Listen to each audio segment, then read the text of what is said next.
ఏపీలో నేటి నుంచి ఇంటర్మీడియట్ పరీక్షలు ప్రారంభమయ్యాయి. ఉదయం 9 గంటల నుంచి మధ్యాహ్నం 12 గంటల వరకు కొనసాగనున్నాయి. రాష్ట్ర వ్యాప్తంగా పరీక్షల కోసం 1537 పరీక్ష కేంద్రాలు ఏర్పాటు చేశారు. వాటిలో 45 కేంద్రాలను సున్నిత కేంద్రాలుగా అధికారులు గుర్తించారు. ఈ ఏడాది రికార్డు స్థాయిలో మొత్తం 10,57,899 మంది విద్యార్థులు పరీక్షలకు సిద్దమయ్యారు. 5.31 లక్షల మంది ప్రథమ సంవత్సరం విద్యార్థులు హాజరు కాగా 5.26 లక్షల మంది ద్వితీయ సంవత్సరం విద్యార్థులు హాజరు కానున్నారు. ఇదే విషయానికి సంబంధించి మా ఏలూరు జిల్లా ప్రతినిధి సుమన్ అందిస్తారు. ముందుగానే తెలియజేసినట్టు ఈ రోజు ఉదయం 9 గంటల నుంచి అయితే ఇంటర్మీడియట్ పరీక్షలు అయితే నిర్వహించనున్నారు. పబ్లిక్ పరీక్షలు నిర్వహిస్తా ఉన్నటువంటి ప్రతి సెంటర్ లోనూ కూడా 144 సెక్షన్ అయితే అమల్లో ఉంది. అయితే ఇదే విధంగా రాష్ట్ర వ్యాప్తంగా చూసుకున్నట్లయితే 1537 ఎగ్జామ్ సెంటర్లు అయితే ఇంటర్మీడియట్ బోర్డు అయితే నిర్వహించడం జరిగింది. అయితే మొత్తం ప్రథమ సంవత్సరం అదేవిధంగా ద్వితీయ సంవత్సరం సంబంధించినటువంటి విద్యార్థులు ఎవరైతే ఉన్నారో వారు మొత్తంగా 10,57,310 మంది విద్యార్థులు అయితే ఈ రోజు ఎగ్జామ్ కి అయితే హాజరు కానున్నారు. ప్రతి ఒక్క విద్యార్థికి ఎటువంటి సౌకర్యాలు ఏర్పరిచే విధంగా బోర్డ్ ఆఫ్ ఇంటర్మీడియట్ అయితే అన్ని ఏర్పాట్లు ఇప్పటికే సిద్ధం చేసినట్లు మనం విజువల్స్ లో అయితే చూడొచ్చు. ప్రతి చోట కూడా ఎగ్జామ్ సెంటర్లు అయితే ప్రతి చోట కూడా వాళ్ళు నోటీస్ బోర్డు అయితే ఏర్పాటు చేయడం జరిగింది. నోటీస్ బోర్డు లో ఏ రూమ్ లో ఎవరు విద్యార్థులు వెళ్ళాలి అనేది కూడా ఇక్కడ కేటాయించడం జరిగింది. అదేవిధంగా ఎగ్జామ్ హాల్ లోకి ఒక క్షణం ఆలస్యమైనా సరే లోపల కనిపించేది లేదని చెప్పి బోర్డ్ ఆఫ్ ఇంటర్మీడియట్ ఇప్పటికే తెలియజేసిన పరిస్థితి అయితే కనిపిస్తా ఉంది. ప్రస్తుతం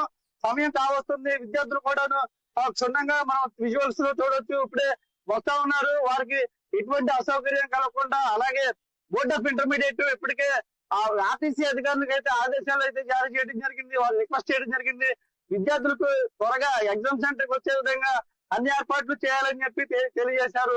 అదేవిధంగా ప్రస్తుతం మనం ఏలూరు జిల్లా చింతలపూడి హైగ్రవా స్కూల్ అయితే మనం ఉన్నాము.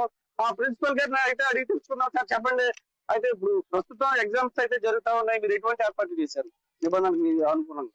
నమస్తే సార్, హైగ్రవా జూనియర్ కాలేజ్ చింతలపూడి అండి, ప్రిన్సిపాల్ మాట్లాడుతున్నానండి.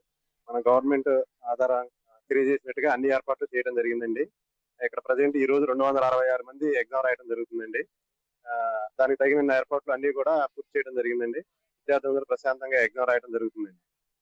వాళ్ళ సౌకర్యాల కోసం అంటే ఎగ్జామ్స్ రాస్తా ఉన్నారు కదా, వారికి ఎటువంటి సౌకర్యాలు మీరు ఏర్పాటు చేస్తారు? లోపల అన్ని రూమ్స్ అన్ని కూడా వెంటిలేషన్ అన్ని కూడా బాగున్నాయండి. వాటర్ ఫెసిలిటీ ఏర్పాటు చేయడం జరిగిందండి.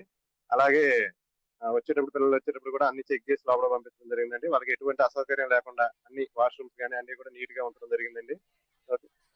పిల్లలందరూ కూడా ప్రశాంతంగా ఎగ్జామ్ రాసుకోవడానికి అవకాశం ఉందండి. అంటే ప్రస్తుతం ఇక్కడ ఎగ్జామ్స్ అయితే నిర్వహిస్తా ఉన్నారు కదా సార్, అయితే ఇక్కడ ప్రస్తుతానికి ఎటువంటి పోలీసు సిబ్బంది కనిపించలేదు, అంటే టైం అవ్వలేదనా లేదంటే ఎందుకు గురించి అంటారు సార్? పోలీస్ సిబ్బంది పేపర్లతో పాటు వస్తారండి. క్వశ్చన్ పేపర్ లో మన సిఎస్ డిఓ గారు క్వశ్చన్ పేపర్లు తీసుకొని వారికి ప్రొటెక్షన్ బందోబస్తు కింద పోలీసు వారు పేపర్లతో పాటు వస్తారండి. ఎగ్జామ్ స్టార్ట్ అయిన దగ్గర నుంచి ఎగ్జామ్ ముగిసే వరకు కూడా పోలీసు వారు ఇక్కడే ఉంటారు. వాళ్ళు ప్రజెంట్ వస్తున్నారంటే దారిలో ఉన్నారు, పేపర్లతో పాటు వస్తున్నారు. ఒక 2-3 నిమిషాల్లో మన ముందుకు వస్తారండి వాళ్ళు. అయితే ఇది ఇక్కడ పరిస్థితి. ఏలూరు జిల్లాలో మొత్తంగా చూసుకున్నట్లయితే మనకి ఇక్కడ విద్యార్థులు అయితే 56 జిల్లా మొత్తంగా 56 పరీక్షా కేంద్రాలు అయితే నిర్వహించడం జరిగింది. మొత్తంగా 34,000 పై చిలుపు ఇక్కడ విద్యార్థులు అయితే ఈ జిల్లా వ్యాప్తంగా ఎగ్జామ్స్ అయితే రాస్తా ఉన్నారు. వారికి ఎటువంటి అసౌకర్యాలు కలగకుండా ప్రతి సెంటర్ లోనూ వాటర్ అదే విధంగా గాలి అక్కడ వారికి ప్రస్తుతం వేసవికాలం వస్తుండటంతో వారికి ఎటువంటి ఇబ్బంది కలగకుండా ఫ్యాన్లు అయితే ఏర్పాటు చేయడం జరిగింది. అదే విధంగా విద్యార్థులకి ఏదైనా అవసరాలు ఏదైనా ఉన్నట్లయితే ఉదయం 7 గంటల నుంచి సాయంత్రం 5 గంటల వరకు కూడా ఎటువంటి ఇబ్బంది ఉన్నా సరే టోల్ ఫ్రీ నెంబర్ అయితే బోర్డ్ ఆఫ్ ఇంటర్మీడియట్ అయితే ఇవ్వడం జరిగింది. వారికి ఇబ్బంది లేకుండా ఎటువంటి అసౌకర్యాలు కలగకుండా ప్రస్తుతం ఏలూరు జిల్లాలో జిల్లా ఎస్పీ ప్రతాప్ సింగ్ కిషోర్ కూడా విద్యార్థులు ఏదైతే కొత్త బస్ స్టాండ్ పాత bus stand fire station centre లో కూడాను వారి యొక్క సొంత వాహనాలను ఏర్పాటు చేయడం జరిగింది. అయితే ప్రస్తుతం ఇక్కడ సీసీ కెమెరా పర్యవేక్షణ అయితే ఎగ్జామ్స్ అయితే నిర్వహించడం జరుగుతా ఉంది. కెమెరా పర్సన్ శ్రీనుతో 60 ఏలూరు జిల్లా నుంచి.